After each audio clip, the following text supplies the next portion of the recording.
I'm in a New York state of mind. Yeah. This is going to be an insufferable show. I can't even be mad at you. Woo! Well, good morning, everybody, and welcome to New York Football Central. It's the Carton Show. Craig, of course, Greg Jennings is here. Cody Decker is here, and we got a great show for you because the New York Jets are 3-2. The New York Giants are 4-1. All we do is win, win, win, no matter what. That's what's going on. How you guys doing? Hope you had a great weekend. The Jets won. That's exactly right. Listen, happiness is contagious, and I'm a virus spreader. So you guys are going to have a great day today. Let's start off. Let me see. What should we start with today? All right, the New York Jets. You insist. Oh, God. Listen, back-to-back wins. Their first AFC East win in their last 13 attempts. Zach Wilson showing you why he was their first-round draft pick. Now, to be fair, the Dolphins got dealt a bad hand. Obviously, Teddy Bridgewater going out of the very first play. We get a safety out of it. Then we found out after the game that there's nothing wrong with Teddy Bridgewater, which is like a lesson for all parents out there, or for your children, right? If you screw up once, we're not going to trust you a second time, and that's what's happening with the Dolphins. That's exactly what happened with the Dolphins, and I can't be upset with it. Look, you like you just said, they screwed up with Tua. Teddy goes down, you got to take proper precautions. But the New York Jets, man. I know. The New York Jets, man. Like, are they a team? They are a team, yes. Are they a team? Now, listen, there were a couple times in that game yesterday when I go, uh-oh, the Dolphins are going to come back and we're going to lose because that's what the old Jets would have done. We would have found a way to lose, but not these new Jets. Look at my man, Q Williams. Throwing Tyreek down to the ground. That was pretty sweet. You don't want to play for the Jets? Get on your ass. Not only that, and then an interception earlier in the game. Sauce Gardner, our heralded first-round draft pick, gets his first interception of the year. He flashed the deuce again to Tyreek Hill. So he knows that we're aware that when he went to Miami and someone said to him, why not the Jets? Why not New York? He said, New York what? Yeah, New York where? True. Well, that's where we are, kings of the AFC East, as long as you don't count the Buffalo Bills. I'm just saying. As long as you don't count the Buffalo Bills. As long as we don't count the Buffalo Bills, the New York Jets are the kings of the AFC East. Meanwhile, crosstown rivals, albeit a different conference, and across a huge body of water. But the New York Giants at 9:30 in the morning Eastern time yesterday did the unthinkable. Number one, they won. I didn't see that coming. They were 9-point underdogs. I thought Green Bay was going to win by 30. So I take the loss on that. But they also came from behind. That game, for all intents and purposes, was over at halftime. And then Aaron Rodgers did what Aaron Rodgers 2022 does these days, and that is play lousy football. Yeah, this was an odd game, but I got to give, like I gave credit to the Jets, you got to give credit to the New York Giants. The second half of that football game, they shut out the Packers, and Daniel Jones and Saquon and Brian Dable, they just found a way to get the ball in the end zone and give themselves a chance to win. You can't be upset with what you're seeing out of New York. Yeah, and they're doing something that seems so obvious, and that is you have a great player on the field. Give him the ball. Get him the ball. Right. In space, however you possibly can, and that's what they did. Yeah, one of the things that came out of that game, you're seeing it right here on the screen, 3rd and 6, 4th and 6 from about the Giants 7, and Aaron Rodgers threw incomplete twice. And after the game's Aaron Jones said, you know what? We run the ball there, we probably get the first down.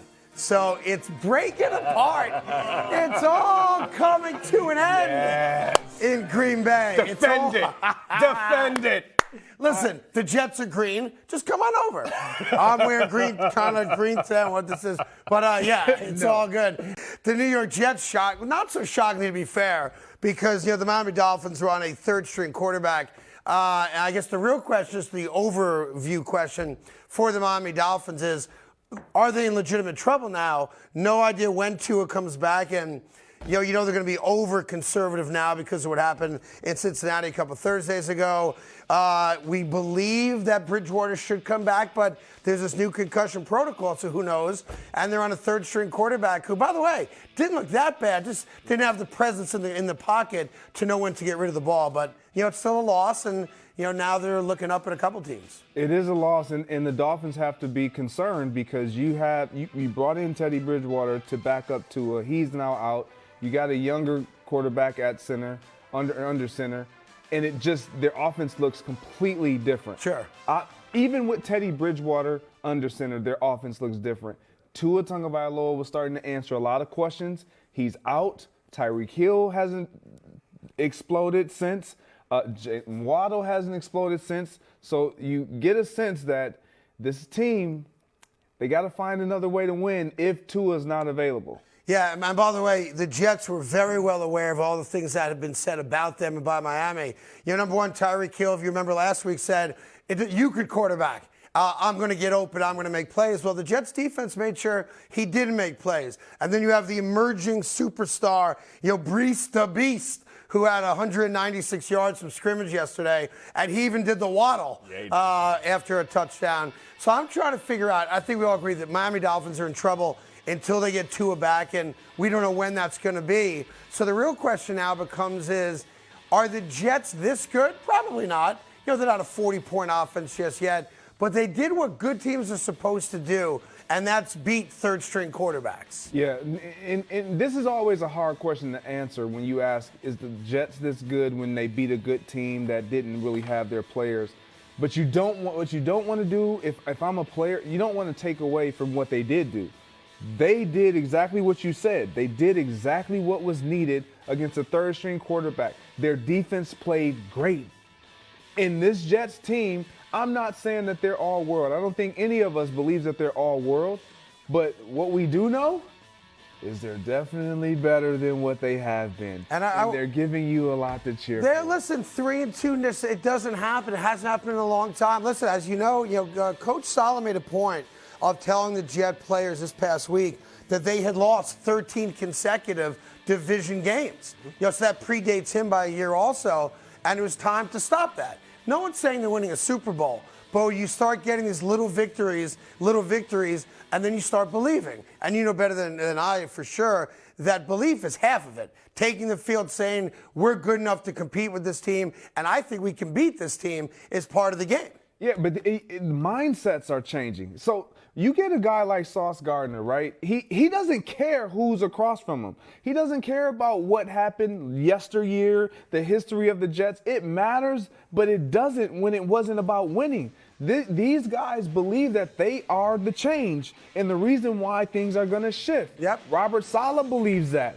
These guys are believing that, and they're playing like it. They're playing for 4 quarters. They're in every game. You got to give them credit right now. And let's acknowledge also that this little mini win streak coincides with the return of their quarterback.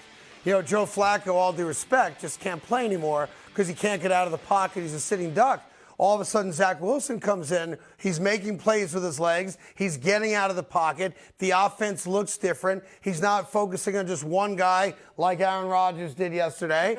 He's finding lots of guys.